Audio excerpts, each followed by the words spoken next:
Vers la fin de la première guerre contre les déchus, il y a plus de 9000 ans, des régions avaient été ravagées ou dépouillées de toute forme de richesse. Des populations entières et des idéaux avaient disparu à jamais, pour laisser place à la désolation et à la rancœur. Le temps du deuil puis de la reconstruction vint malgré tout, mais il s'étala sur plusieurs générations. Les Neuméliens de cette époque rebâtirent leur cadre de vie à la force de leurs bras et à la sueur de leur front. Ils durent cependant le faire avec la douleur de cicatrices qui ne se voyaient pas toujours. Certaines parties du monde avaient pourtant été épargnées par la guerre. La plus grande de toutes était un amas de bois, de jungles et de mangroves.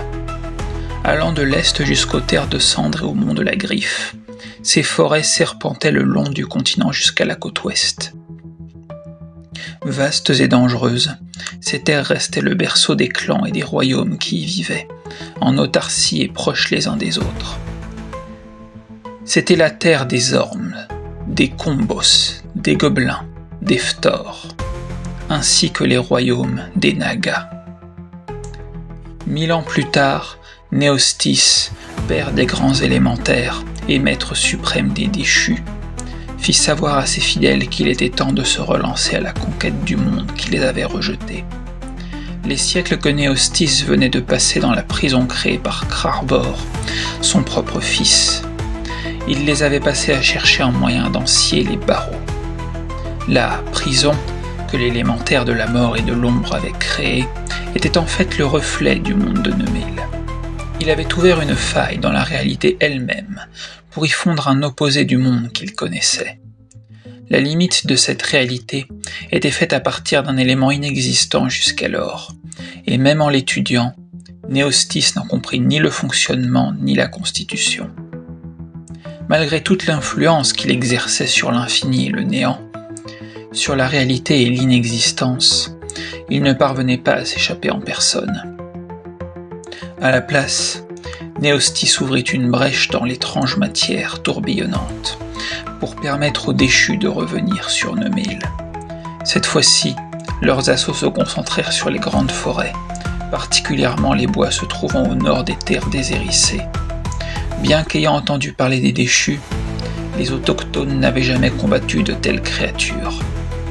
Les suzerains de ces forêts ne tardèrent pas à apprendre que 3 armées gigantesques se taillaient un chemin sanglant à travers leur domaine. Ils organisèrent aussitôt la riposte, car les villes avoisinant les villages qui avaient déjà été brûlés ne pourraient pas retenir très longtemps les envahisseurs.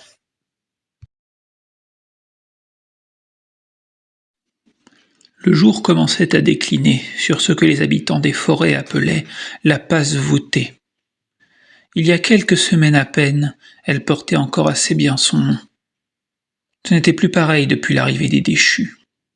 Ce qui était un bois touffu en bordure de la passe ressemblait à présent plus à une clairière.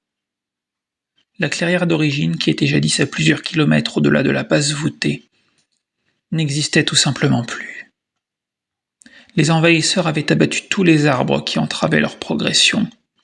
Ce qui ne les gênait pas était malgré tout coupé pour servir de combustible.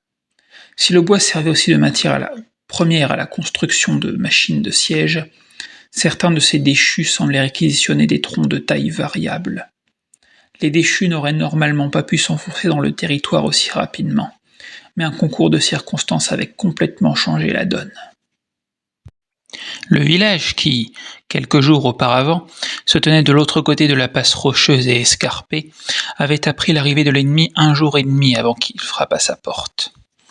Les Nagas qui habitaient là ont d'abord pensé que c'était une fable, ou que les survivants du village situé un peu plus loin avaient simplement halluciné. Les soupçons ne purent être pleinement dissipés, mais l'intervention de la caravane d'étrangers, qui était arrivée 2 jours plus tôt, décida finalement les habitants à faire leurs bagages.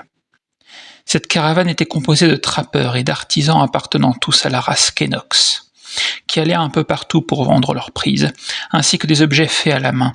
Ceux-ci disaient que les déchus étaient bien réels, que l'histoire racontait leur terrible puissance, et comment ils détruisirent, jadis, des civilisations entières. Malheureusement, l'ennemi arriva et fit un vrai carnage, avant que les habitants n'aient pu tous faire leur baluchon. Liini, qui était caché dans un arbre, arrivait à reconnaître certaines de ces brutes, parmi la foule de combattants installés au milieu des souches.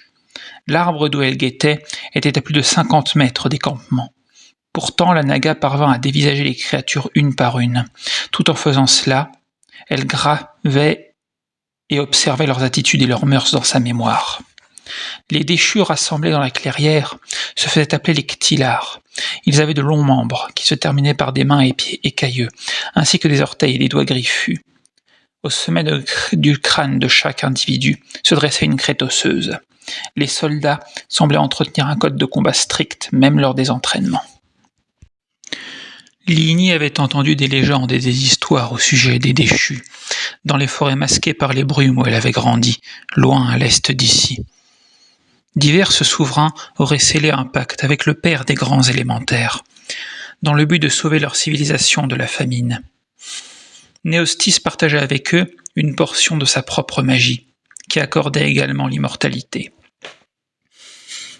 Jusqu'à ce que les pouvoirs qui leur avaient été offerts échappent à leur contrôle et les rendent fous.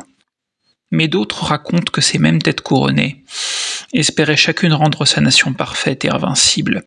Enivrées du pouvoir de Néostis, elles partirent dans une croisade qui leur attira non seulement la colère du reste du monde, mais aussi celle de leurs peuples respectifs. Les rois et reines déchus déclarèrent alors les réticents comme des faibles et les tuèrent. Liini fut tirée de ses pensées par des bruits de crépitement venant du camp ennemi, qui parvenaient jusqu'à elle. Les bruits furent suivis d'une faible odeur de brûlé et un courant d'air plus chaud que d'habitude. Elle en aperçut finalement l'origine. Des Ktilars au corps squelettique, visiblement très âgés, se tenaient en cercle autour de plusieurs vieux troncs d'arbres. Les troncs étaient disposés par 3, parfois par 4 et d'une manière particulière. Enfin, l'herbe avait été brûlée pour former des symboles sous les troncs. Il ne fallut pas longtemps à Liini pour comprendre qu'il menait un puissant rituel. Au bout de quelques minutes à peine, l'écorce des arbres commença à se consumer et à se tordre dans des flammes violacées. À regarder les troncs qui brûlaient, on aurait dit qu'ils étaient faits de papier. Finalement, les observateurs se rendirent compte que le bois se modelait en une masse. Une créature de bois gris et noirci, à la silhouette déformée dans ce qui aurait pu être un torse, s'ouvrait pour former une bouche gigantesque. Toujours la tête baissée derrière le feuillage de son arbre, la Naga se retourna pour en observer un second, où était perché un autre éclaireur. Liini lui fit des signes avec une de ses mains, que son comparse pouvait apercevoir de loin, tout comme elle le pouvait elle-même avec les déchus. Il était temps de rentrer.